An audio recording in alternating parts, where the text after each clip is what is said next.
Depois de empregarmos o processo de condução rápida, atravessando imensas distâncias, surgiu uma região menos bela.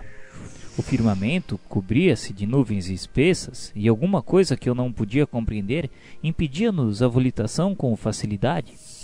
Creio que o mesmo não acontecia ao nosso instrutor, mas Vicente e eu fazíamos enorme esforço para acompanhá-lo. Aniceto percebeu de pronto os nossos obstáculos e considerou: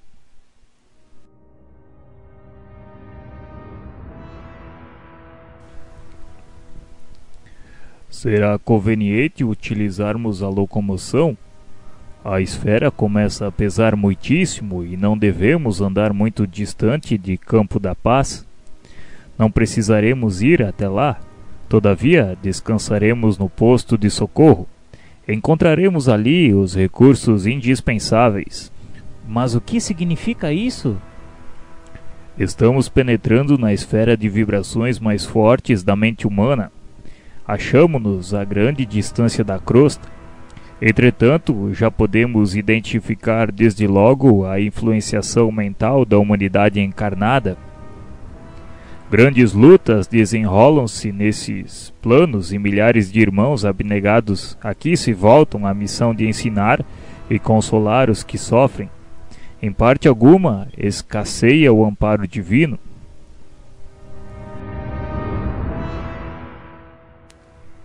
Nesse instante, chegáramos ao cume de grande montanha, envolvida em sombra fumarenta. No solo, desenhava-se trilhas diversas, à maneira de labirintos bem formados. Observando-nos em estranheza, Aniceto falou com otimismo para seguirmos.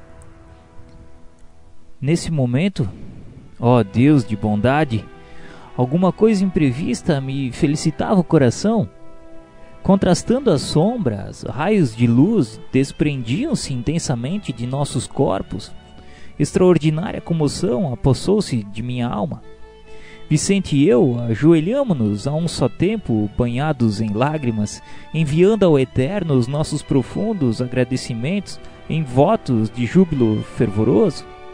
Estávamos embriagados de ventura. Era a primeira vez que me vestia de luz. Luz que se irradiava de todas as células de meu corpo espiritual. Aniceto, que se mantinha em pé, a contemplar-nos com expressão de alegria, falou comovidamente: Muito bem, meus amigos. Agradeçamos a Deus os dons de amor, sabedoria e misericórdia. Saibamos manifestar ao Pai o nosso reconhecimento. Quem não sabe agradecer, não sabe receber e muito menos pedir.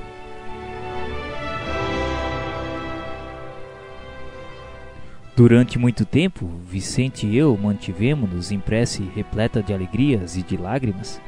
Em seguida, retomamos a marcha como se estivéssemos vestidos em sublime luminosidade. As surpresas, no entanto, sucediam-se ininterruptamente. Aquelas vias de comunicação eram muito diversas das que conhecia até ali. Mergulhávamos num clima estranho, onde predominavam o frio e a ausência da luz solar.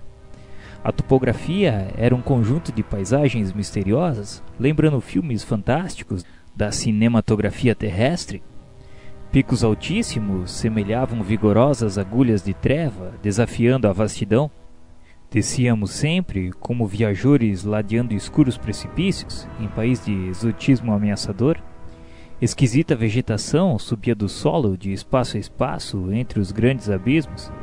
Aves de horripilante aspecto surgiam medrosas de quando em quando, enchendo o silêncio de pios angustiados. Rija ventania soprava em todas as direções. Profundamente assombrado, comprei o ânimo e perguntei ao nosso instrutor o que me dizia de tudo aquilo. Eu ignorava que houvesse tais regiões entre a crosta e a nossa cidade espiritual. À nossa frente, sinto um mundo novo, que me era totalmente desconhecido. E conhecendo o nosso instrutor, eu quis perguntar a ele não por ociosidade, mas porque aquelas terras me surpreendiam profundamente. Aniceto, sempre amável, sorriu docemente e me respondeu: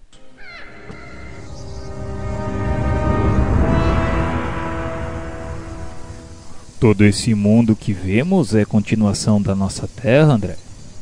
Todos os olhos humanos veem apenas algumas expressões do vale em que se exercitam para a verdadeira visão espiritual, como nós outros que, observando agora alguma coisa, não estamos igualmente vendo tudo.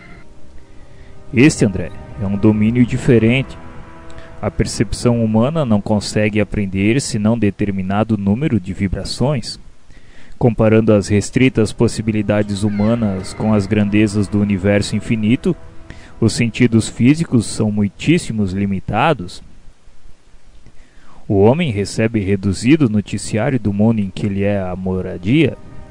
É verdade que tem devassado com a sua ciência problemas profundos. A astronomia terrena conhece que o Sol, por medidas aproximadas, é 1.300.000 vezes maior que a Terra, e que a estrela Capella é 5.800 vezes maior que o nosso Sol. Sabe que Arcturo equivale a milhares de sóis iguais aos que nos ilumina? Está informada de que Canopus corresponde a 8.760 sóis idênticos ao nosso, reunidos.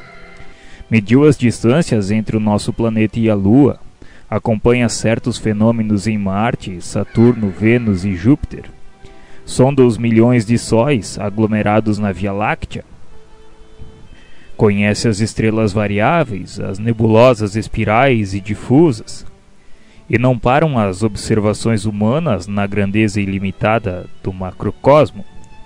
A ciência vai, igualmente, aos círculos atômicos.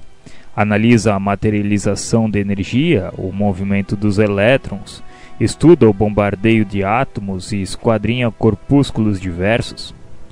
Mas todo esse trabalho, com a colaboração das lunetas de alta potência e dos geradores de milhões de volts, ainda é serviço que apenas identifica os aspectos exteriores da vida.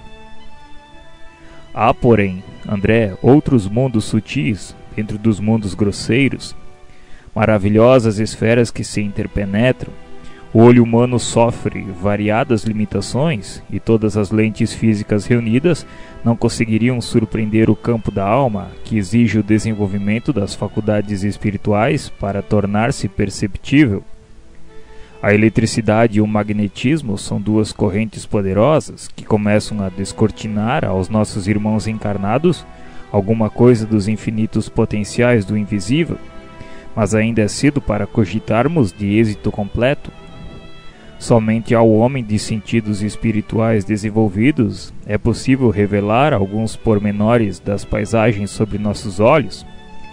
A maioria das criaturas ligadas à crosta não entende essas verdades, senão após perderem os laços físicos mais grosseiros. É da lei que não devemos ver senão o que possamos observar com proveito.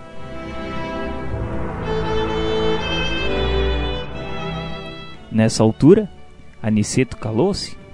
Comovido com as instruções, guardei religioso silêncio.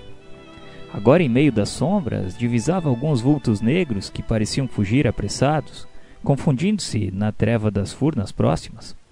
Nosso orientador avisou cauteloso que era melhor interromper os efeitos luminosos do nosso corpo espiritual. Bastaria que pensássemos com vigor na necessidade dessa providência. Estávamos atravessando extensa zona a que se acolhem muitos desventurados, e não era justo humilhar os que sofrem com a exibição dos nossos bens. Obedecendo ao conselho, verifiquei o efeito imediato. Os fios de luz que me irradiavam do corpo apagaram-se como por encanto, e a excursão tornou-se menos agradável. Descíamos milagrosamente através dos despenhadeiros de longa extensão. A sombra fizera-se mais densa, a ventania mais lamentosa e impressionante. Algum tempo depois de marcha em silêncio, divisamos ao longe um grande castelo iluminado. Aniceto fez um sinal significativo com o indicador e explicou que era um dos postos de socorro de Campos da Paz.